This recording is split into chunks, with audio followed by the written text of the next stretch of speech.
housekeeping, so in a couple of remarks. So I would like to thank first our sponsor, ASEA, for making this event possible, and a warm thank you to our audience joining us online and in the room. So we would like to make this event as interactive as possible. You can participate by tweeting about it at live Politico and ask questions through Slido using hashtag transatlantic puzzle. So you know who we are. So I will be prioritizing questions which are sent with a name and organization, so it's transparent for our viewers and for our panelists. So you can also already share your thoughts and answer the following poll. So which economic sector within the EU do you think will be most impacted by changes in US trade policy after the US election? But before we are getting started, we'll now hear some opening remarks from our partner, Sigrid de Vries, Director General at ASEA.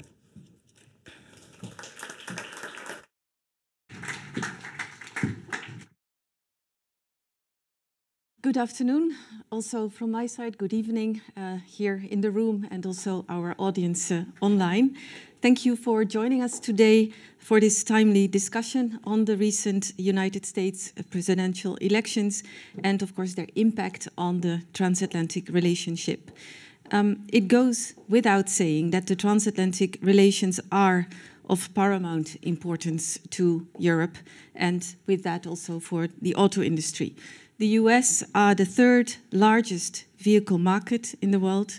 They're also a major vehicle manufacturing hub and notably, of course, also a dominant player in the world order whose future stance in geopolitical and security issues will determine to a large extent how global relations, including trade relations, will develop and also how our economies and prosperity will evolve and if and how the world will manage other issues such as the green transition together and at what pace.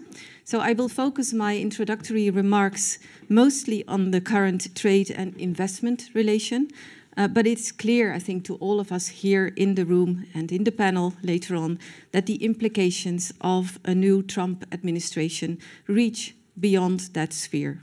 Trade and investment, nevertheless, are really important parameters in geopolitics, and perhaps especially so in an ever more transactional world. And as you may know, the European Union and the United States share the largest bilateral trade and investment relationship in the world. Every year, trade in goods and services amounts to over 1 trillion euros. Similarly, the EU and the US are each other's biggest sources of foreign direct investment, with a combined total of over 4 trillion euros. And for comparison, cumulative EU foreign direct investment in the US is around 10 times the total of EU investment in India and China together. Representing automakers in Europe, ASEA is a prime voice of the importance of this trade relationship for businesses and consumers on both sides of the Atlantic. Vehicles are a prime trading article as well. Transatlantic trade in vehicles amounts to more than 1 million vehicles annually with a worth of over 50 billion euros. And by value, the US is the biggest market for EU exports of vehicles, and the EU is the US's fourth largest export market. And in fact, the US follows closely the UK as biggest market for EU battery electric car exports. So the deep economic ties in our sector are evidenced too by the substantial investment footprint. Ford, of course, was among those industrializing automaking also here in Europe and is still active and present. And likewise, several EU automakers have been in the US for decades, and they contribute massively to US GDP, to American job creation, and also local wealth creation. Without a doubt, our sector is a prime example of how strong and close cooperation between the EU and the US has allowed for the development of highly integrated supply chains, and it has also fostered innovation, particularly in the development of high-tech components for automobiles. However, the results of the US elections foretell a more unpredictable and tense trade and investment relationship over the coming years. It seems clear that the incoming administration may look at the auto sector quite narrowly in terms of trade imbalances. Increasing tensions in the US trade relations with China, too, will impact global automaking and European manufacturers directly and indirectly because of the potentially higher import tariffs or security-related trade measures around the use of Chinese components. The new administration might well double down on what previous administrations, both Republican and Democrat, have begun to apply. So in conclusion, it is and remains the auto industry's job, that's a tongue breaker, to underline that the reality and also the mutual benefit of our relationship is much deeper and more complex than simple import-export data would suggest. And market access barriers could really impact jobs, drive up costs for consumers, and hinder the global flow of technology and expertise that has enabled industry to innovate and thrive on both sides of the Atlantic. So at ASEA, we will really continue to support proactive and constructive dialogue between EU and US policymakers and stakeholders, while knowing that we might well be in for a few challenging years. Today, we are fortunate to have an outstanding panel of speakers with us who will, over the next hour, delve into what lies ahead for the future of the transatlantic relationship. So thank you all for being here and online, and I hope you will find the discussions really insightful. Thank you.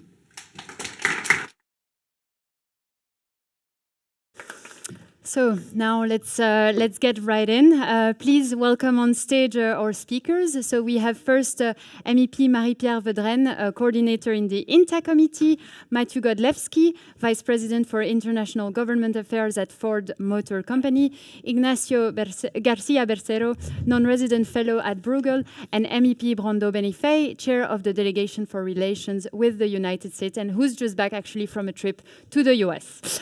Please welcome them with a warm applause.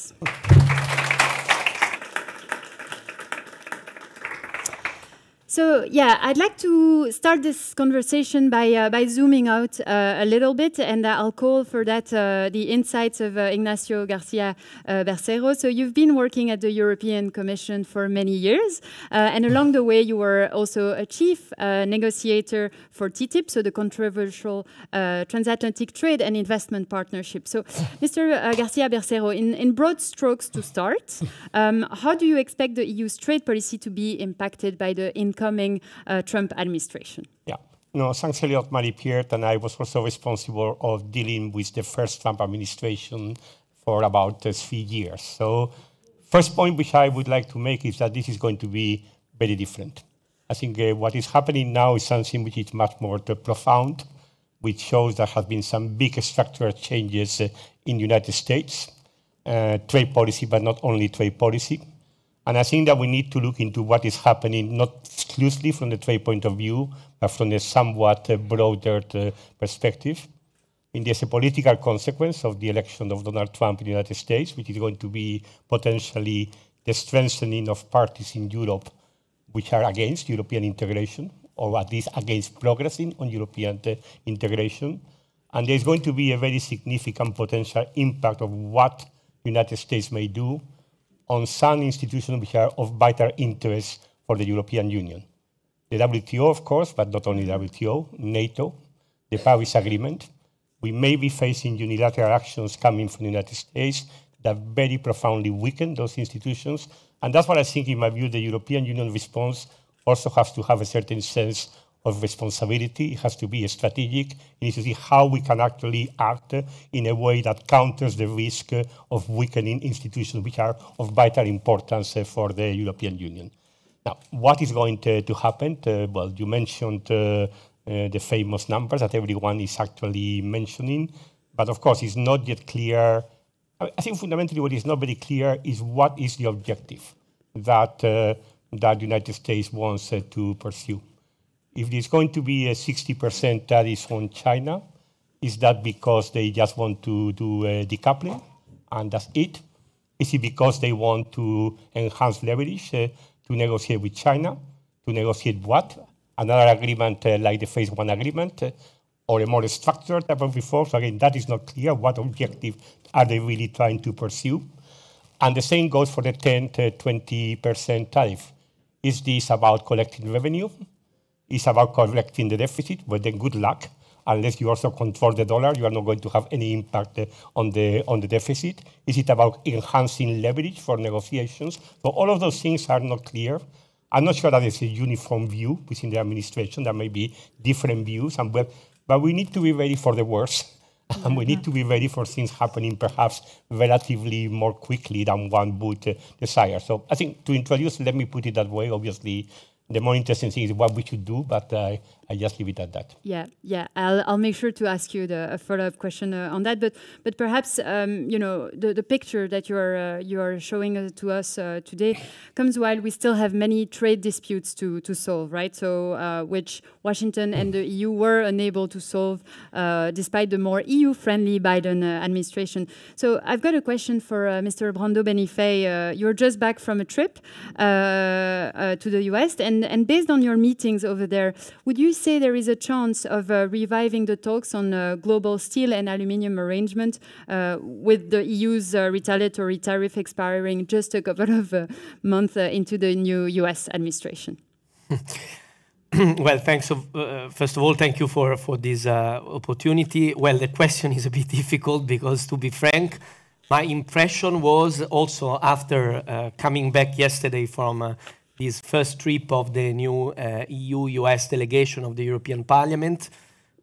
My impression talking with the Congress people that were present and some people that will be involved in not really directly in the transition team, but close to that, the impression is that there is one certain thing that is, at least from the beginning, a tough attitude on China. Mm-hmm. This is very consolidated view, if I may say. On EU, like more we will see. And in fact, I was there when von der Leyen put forward her suggestion on the issue of liquefied natural gas. And I think energy is an important terrain to discuss.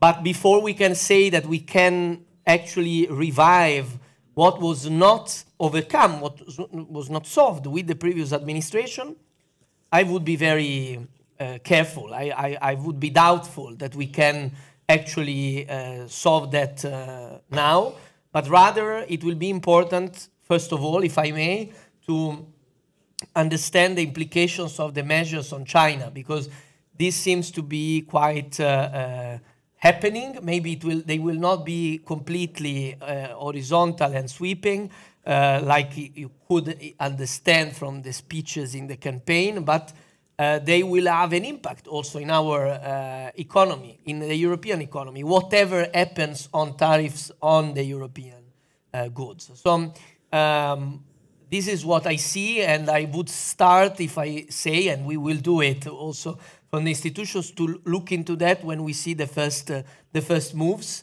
And obviously, one important thing for me, just to conclude on this point, when we were there in the US, is that there was a strong support from the Congress people, both Democrat and Republicans. They were re-elected or newly elected in this Congress that will start soon, to maintain the Trade and Technology Council. They were strongly supportive. And also of the various sub-initiatives that the TTC has started. So this was a clear issue, and I hope the Congress will support, in fact, globally, this approach, which I think would be important to maintain a space to work together that is already tested. Yeah, exactly. So I can feel there was quite some concerns in the US, right, when it comes to the relationship with China. But back in Europe as well, we are seeing an increased trade tensions with China, especially following the conclusion of an investigation into subsidies. into Chinese electric vehicles. So, Mr. Godlewski, I have a question for you regarding, so German press reported today that Ford was going to slash the working hours of its plant workers in Cologne in Germany because of a lower demand for its electric vehicle. It comes after VW, Schaeffler, Bosch are facing similar issues. Is it a wider symptom, in your view, of the EU's loss of competitiveness against China in general? And would you say that, you know, if Trump, now that Trump is going to come back to the White House, the EU's automotive sector is going to struggle even more? Sure. Well, first off, thanks for having me here today. Thanks to ASEA for hosting this. You know, this is you packed a lot in that, and I think it's representative of what's happening globally in the industry, and especially the headwinds that we're seeing here in Europe. There's no doubt that the global auto industry is in a period of massive disruption right now, and that transformation is probably there's no place that it's as severe as it is here in Europe. And there's lots of things that go into what's causing this here in Europe. The economic headwinds, the economy, the tension with CO2 policy, and you know, clearly we have the companies that are building their industrial base to build electric vehicles, but there's a misalignment between consumer demand and the aspirations of CO2 policy. We've got structural costs here in Europe that are among the highest in the world, and that's energy prices and other things that build into structural costs. And then you mentioned the Chinese. I was in China earlier in the year and had the opportunity to drive some of the vehicles that we're building with our joint venture partners, drive some of the electric vehicles that our competitors are building. And Chinese EVs are setting a new standard, a new bar for value to the customer, the cost structure that they're delivering, and efficiencies in their process. And so this is a new bar that all manufacturers are trying to reach to.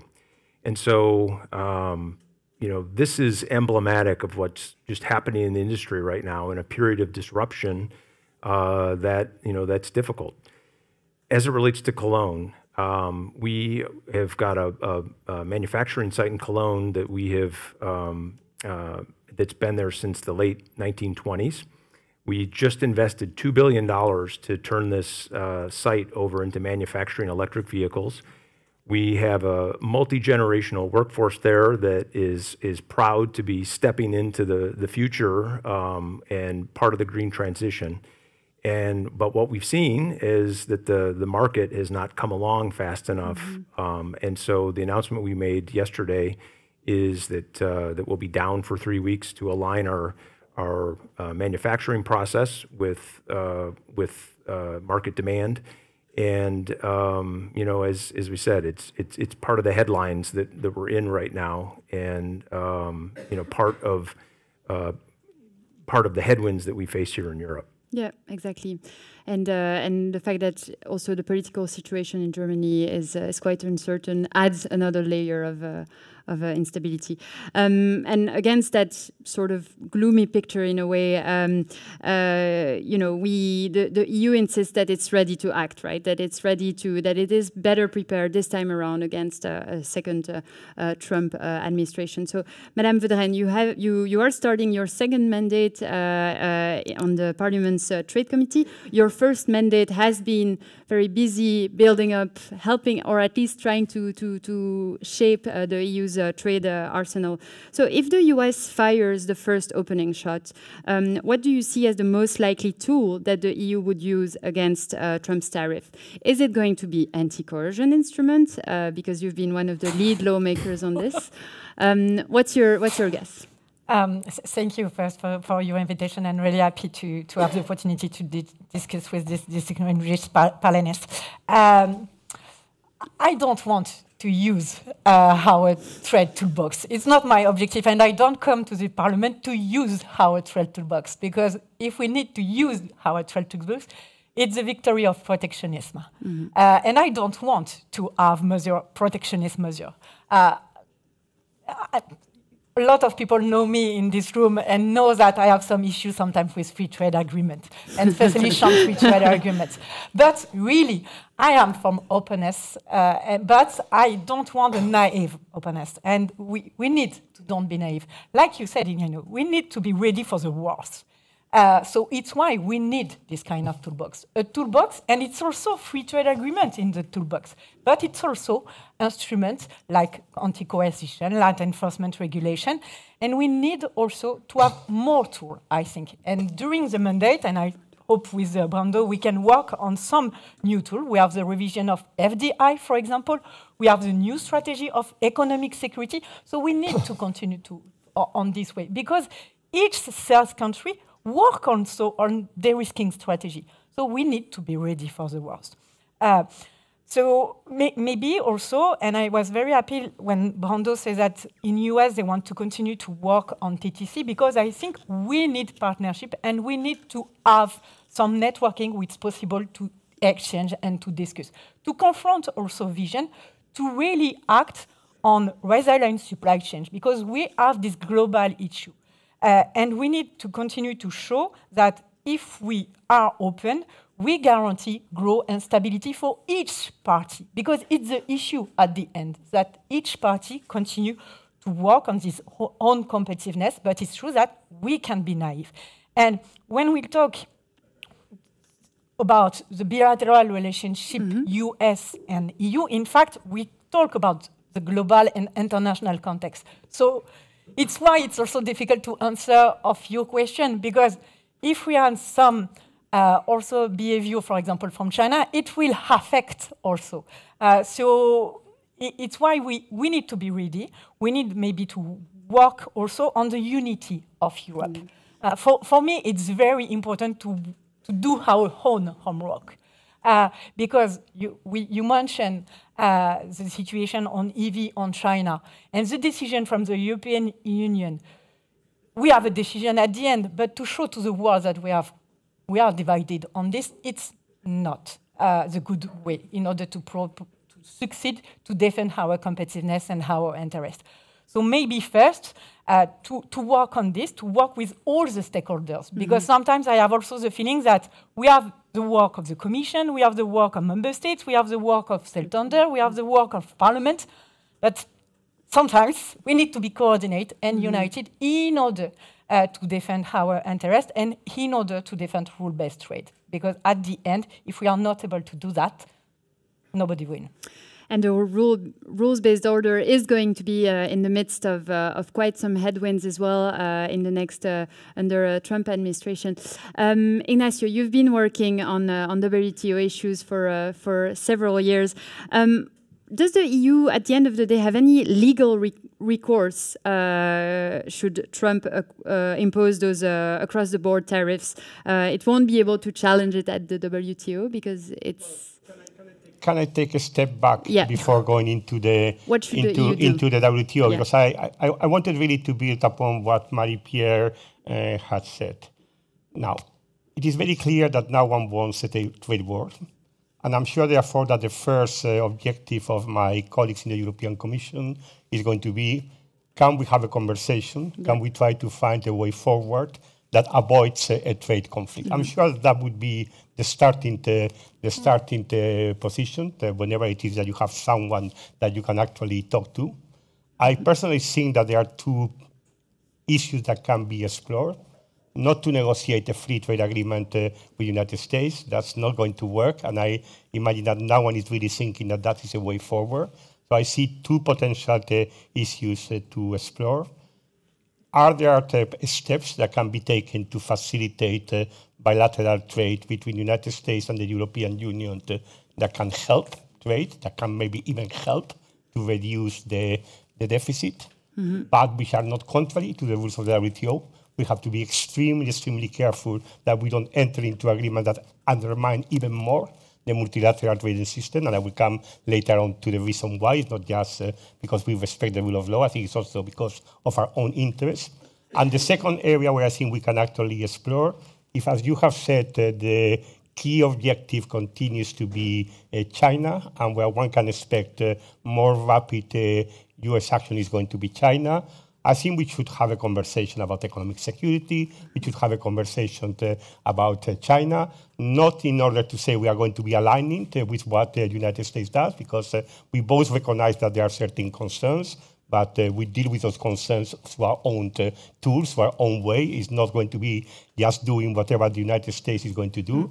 If there's an issue which there's a genuine security concern linked to a technology that shouldn't get into the hands of China, then yes, you probably need to have a serious conversation to see can we be aligned. But if it is a different type of issue, then both sides can deal with the issues in different manners, but they should try to cooperate as much as possible. By the way, not only bilaterally, also in broader settings. I think those are two broad areas where I think one could try to have a conversation. I'm sure that my colleagues in the Commission have been doing a lot of homework to be even better prepared than last time, because we were not bad prepared.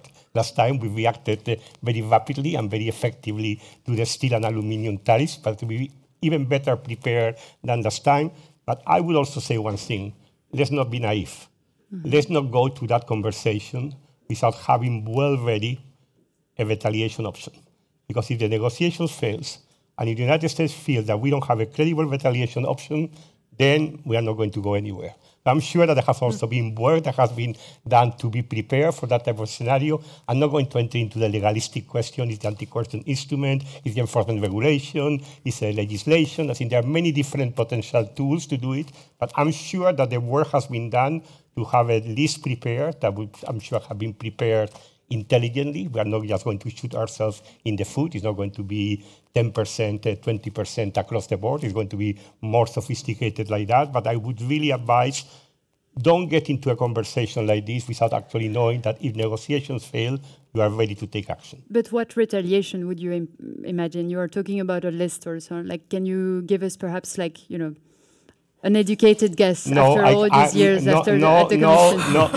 No, I can't, and I should not. But I mean, the principles are very clear.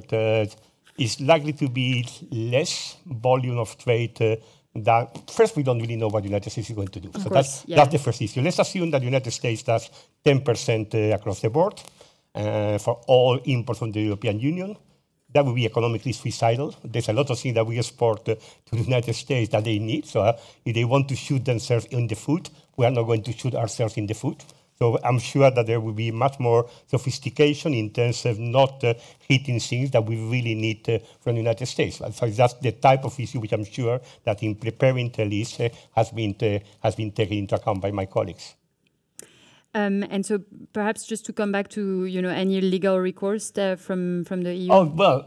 My question from... Well, we know in any case that what the United States could do in this here would be manifestly illegal.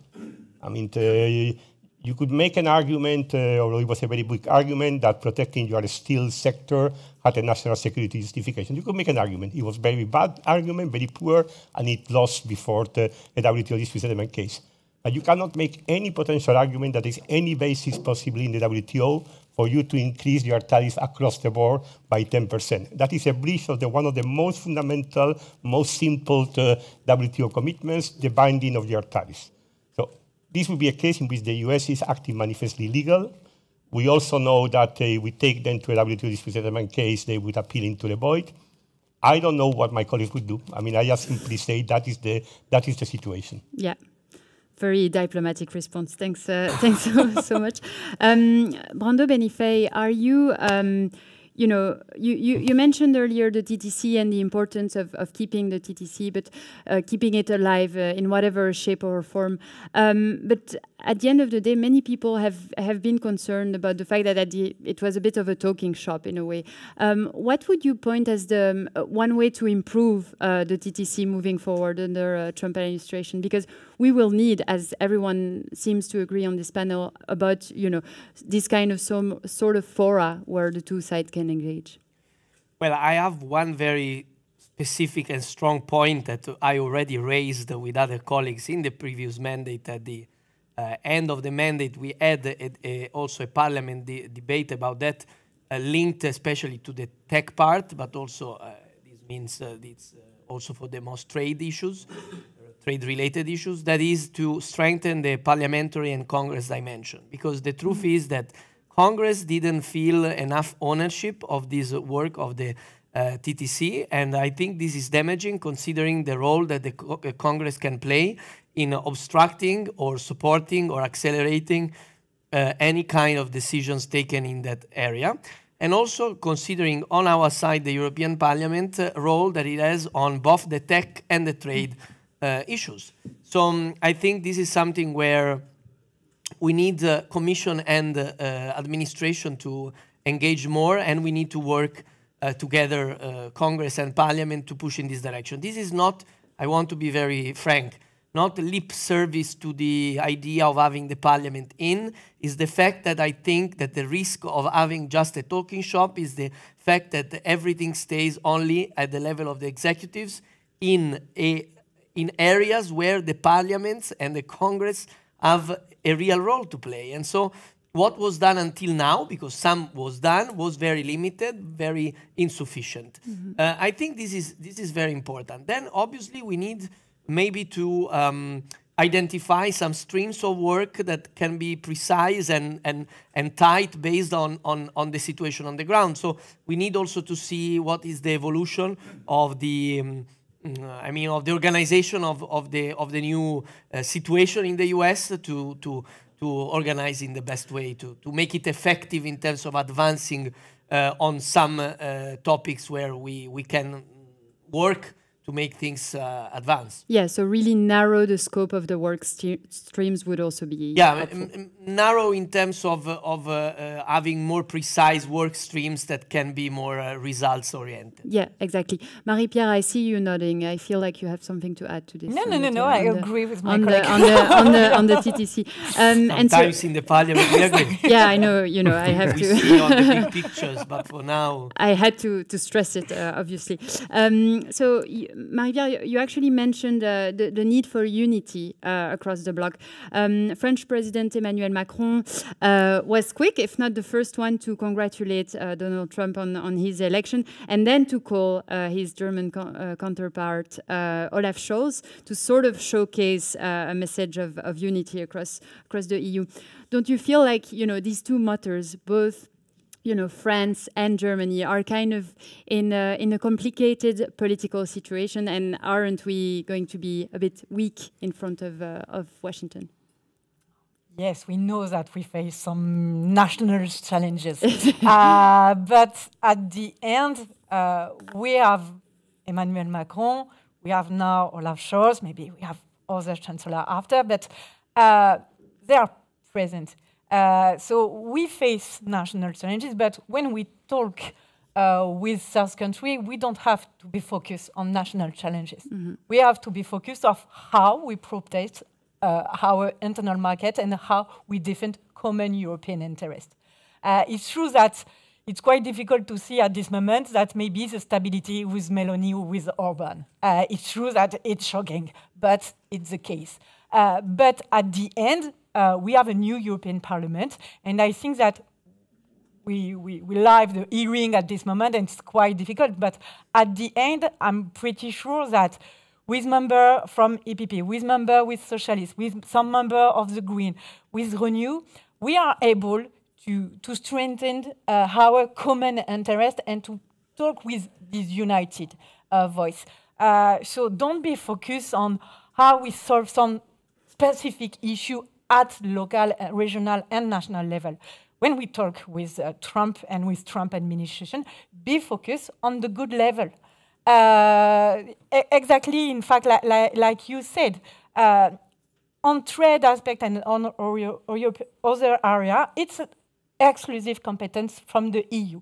So really act of how we can deal with the issue, and through at executive level to have a strong voice, but don't be focused on some area. We are not matter on trade aspect and other. It's true, it's very difficult, but I think that we are able to do that during the previous mandate, even if it was already difficult in my own country. Yeah.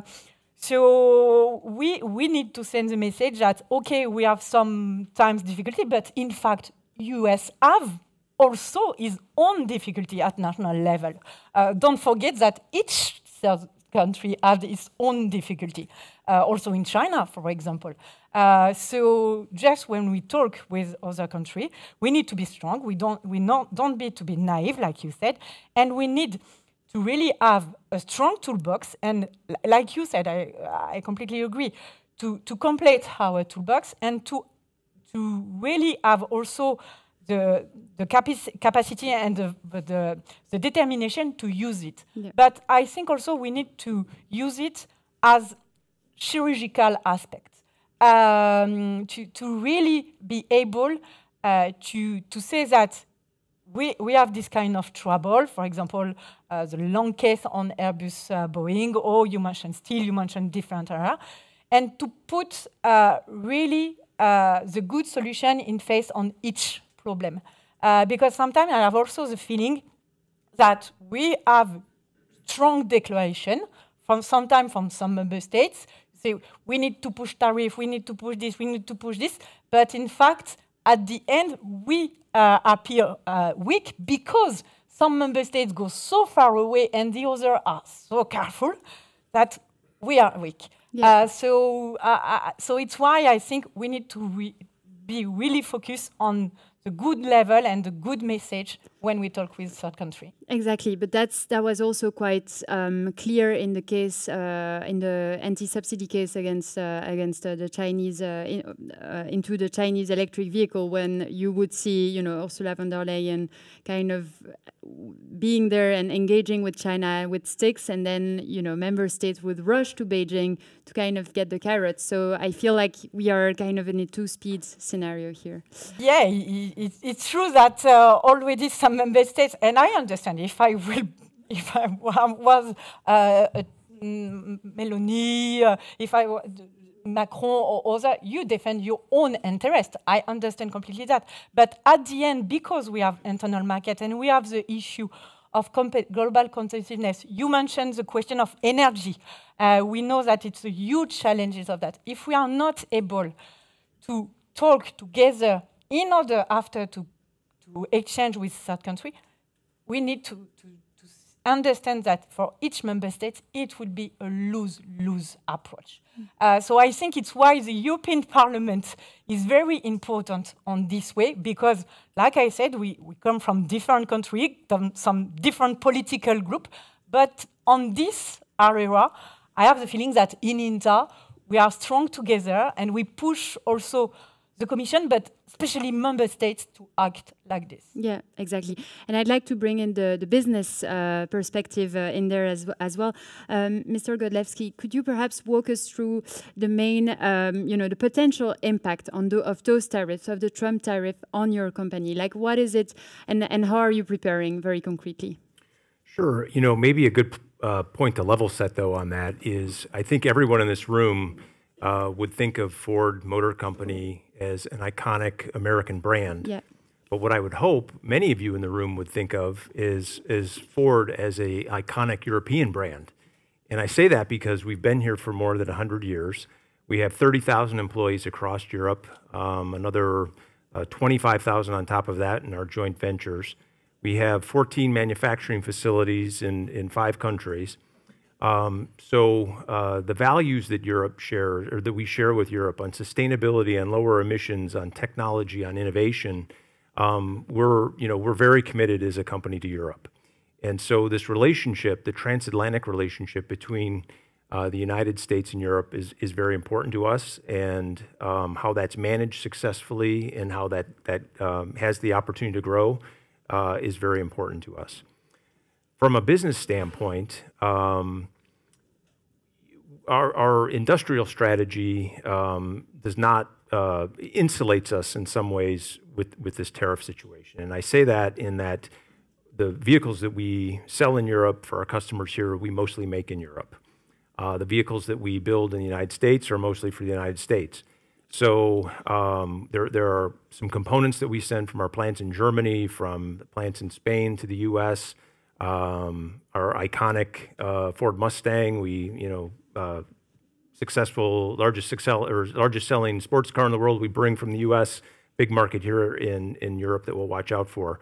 But from a Ford perspective, you know, I think our industrial strategy and our sales strategy insulates us a little bit from that.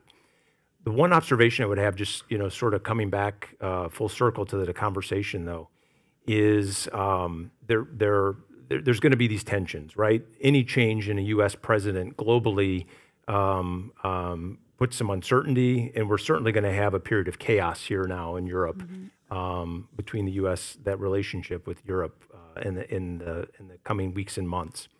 But Europe needs to also stay focused on competitiveness. And the growth of our industry, the growth of other sectors, is hinging on the decisions that are going to be considered and made over the next mandate of this government here in Europe. And so putting that focus on supporting the green transition, we say it all the time, but streamlining regulations, making it easier for our Ford Pro customers that want to make the green transition with commercial vehicles, that they're not stuck, mired in trying to get permits to depot for their depot charging, or in other cases on regulations on data is one example, where we have multiple laws that we're trying to manage and how we share data within the company and how we use data with our customers and our clients. And yet many of these laws were created in silos, and now there's even, you know, discussions about creating more laws in this area. So it's just that, you know, I think some of the administration, the U.S. administration is going to also encourage Europe to you know, look in the mirror a little bit and ensure its long-term competitiveness is being addressed.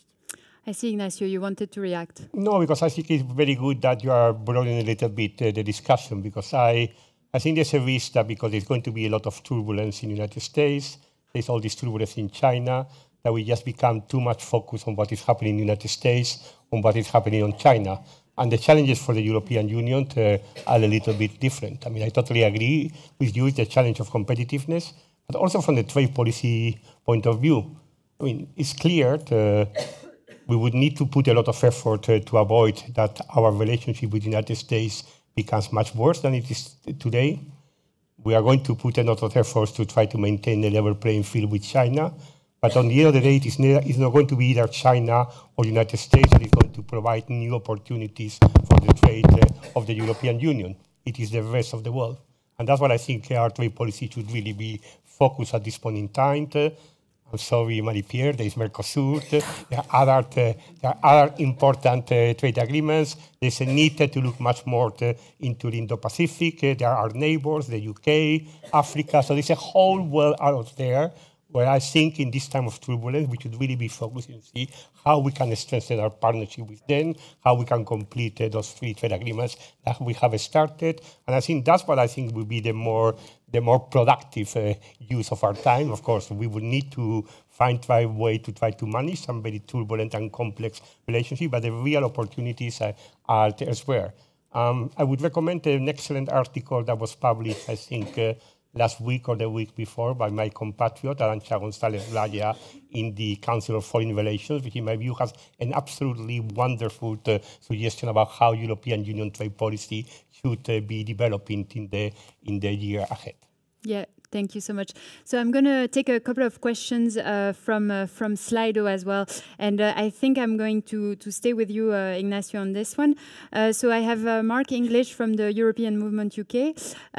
So Trump won on promise to tackle high inflation.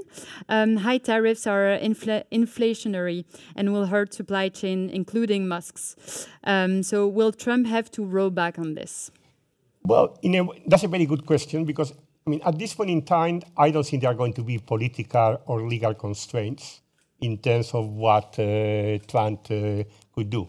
I mean, he will have full control of the administration. He may well have full control on Congress. It's not going to be the courts which are going to be acting as a countervailing force, but there's the markets. And it is true that if the US goes ahead with a very aggressive tariff policy, 10%, 20% across the board, that is going to have an impact on inflation, that is going to have an impact on the dollar, that is going to have an impact on the markets.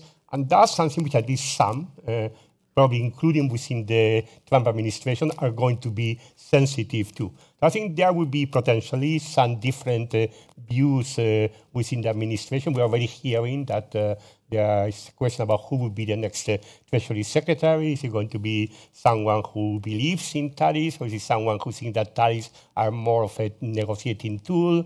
What is going to be exactly the role of Bob Lighthizer?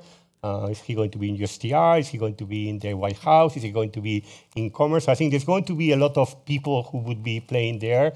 And it's true that probably the factor that inevitably would act as some kind of restraint is going to be the potential impact on the markets, I think. Yeah, exactly. Perhaps a question also, this comes from someone anonymously, but what role do we see CBAM playing in trade relations between the US and the EU? And could we see the US implement a CBAM of its own?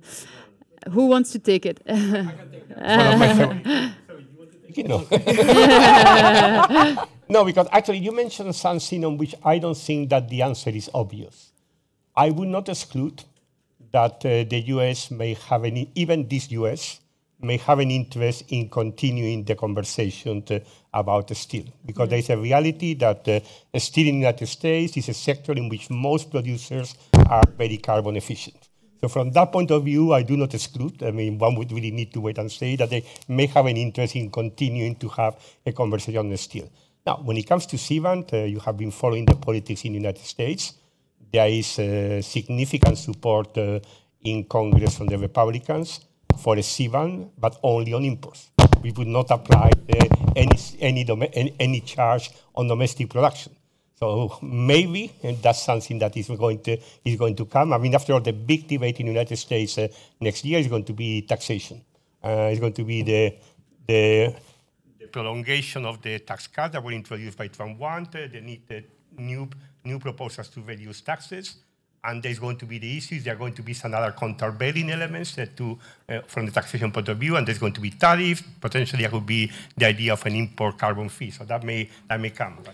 No, but I can just confirm that this is also my feeling, at least from this trip I just had, that the CBAM with this unilateral aspect, looking only at the imports, is exactly something that was on the table also in the discussion with the Congress people I met, and I think this is something that might go on, because I think it's quite in line with the general attitude we can find in this new direction of American politics, at least what we can understand until now. Yeah, exactly. I have then a question for you, Matthew. Coming from Slido, is all this focus on EVs not a bit risky? What if alternative fuel becomes commercially viable? Well, look, I think every manufacturer needs certainty for planning. And that's been part of the issue that we've had wherever we've had this desire to link decarbonizing transportation with a technology. And you want to aspire to have as many technologies come into the mix as possible, but at some point you have to decide. And policymakers have to help business have certainty in the direction they're going, and also the type of support that policymakers are going to put behind that. So I think at the end of the day, we've chosen that electric powertrains are the way to go.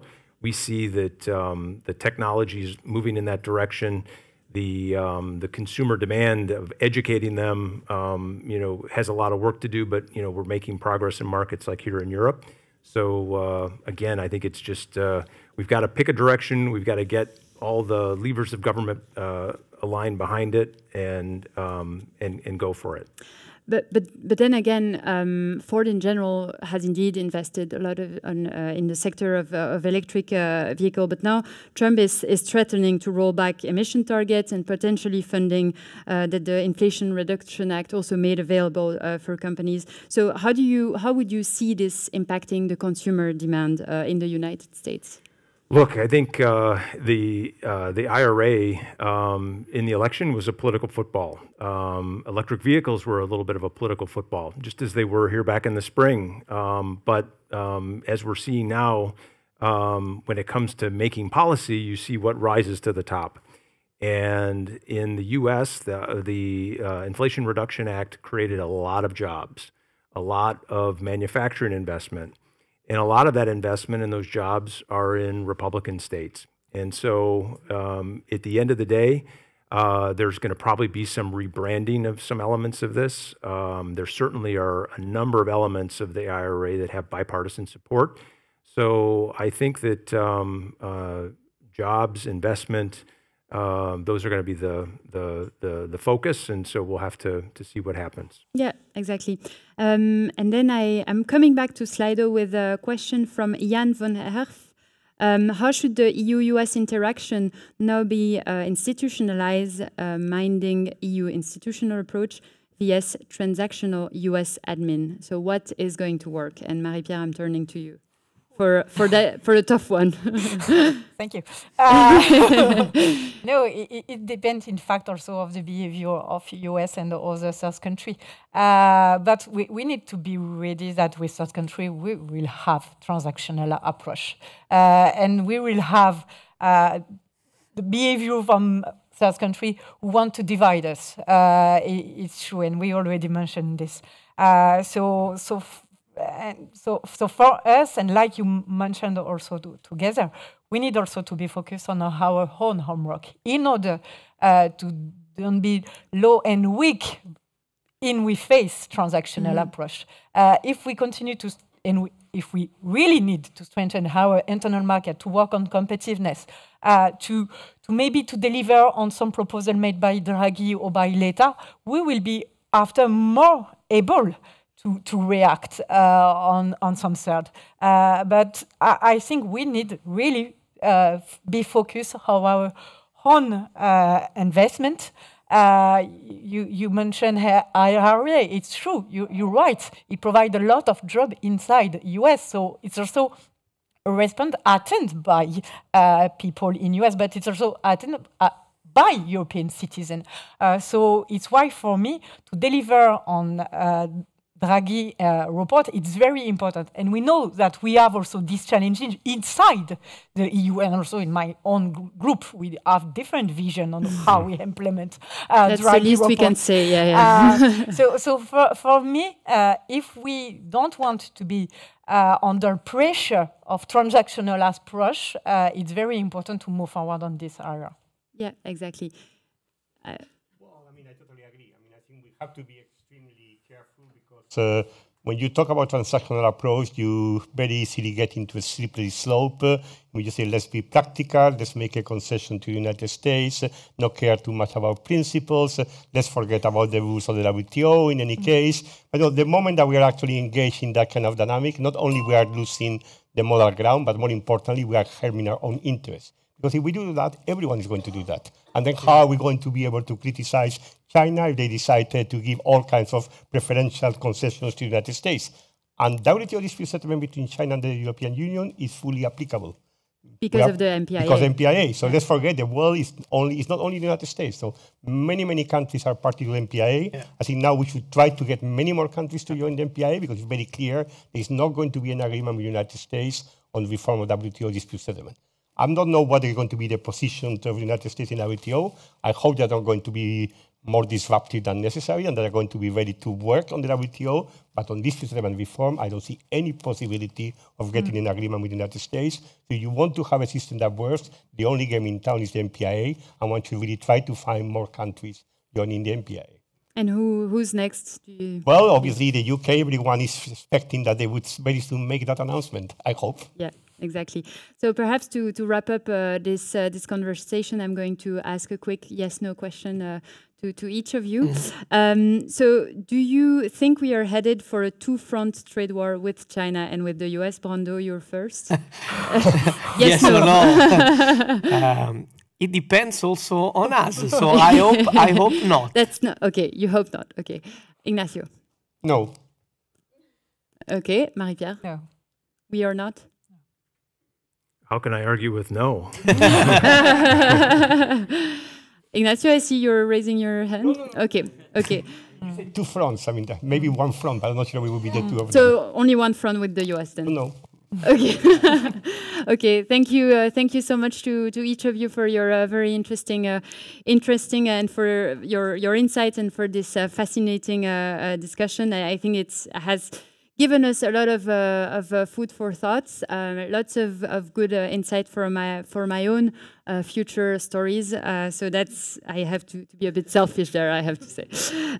So we'll just take a quick look at the results of the poll. I don't know if we have them coming up. So which economic sector within the EU do you think will be most impacted by changes in US trade policy after the election? And surprise, surprise, automotive and manufacturing industry come first. So finally, I wanted to thank to all our speakers for joining us, and to you, the audience, both online and in person, for also tuning in, and finally our partner ASEA for making this event possible. So we'd love to hear your feedback. How did I do? How did they do, the events team? So feel free to email us about the event at live@politico.eu. Finally, you can check our Politico events website for the latest lineup on all our events happening this year. So we have a healthcare summit next week and Sustainable Future Week starting on December 3rd. And for those of you who are in the room, you are also invited to enjoy a drink while checking out the exhibitions downstairs. So thank you so much, everyone, for being here with us today. Thank you.